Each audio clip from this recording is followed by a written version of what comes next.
Sama-sama tayong manalangin at hayaang kumilos ang Diyos sa iyong buhay. Ama sa langit, alam mo ang aking kinabukasan. Naniniwala akong may mga plano ka para sa akin. Inihahanda ang daan at ang mga pagpapalang naghihintay sa unahan.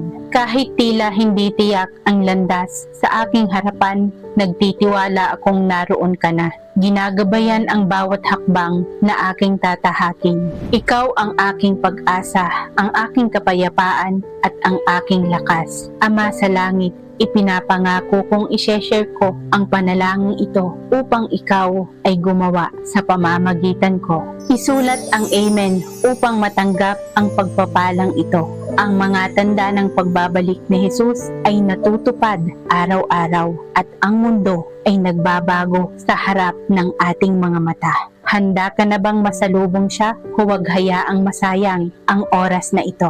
Sumali sa aming Bible Study Group tuwing 7:30 hanggang 9 p.m. at tuklasin ang mga propesiya sa Biblia tungkol sa kanyang pagdating. Habang naghahanda tayo na salubungin ang kanyang pagpapakita, ito ang susi ng pagtanggap ng kapayapaan at ang mga pagpapala sa Diyos.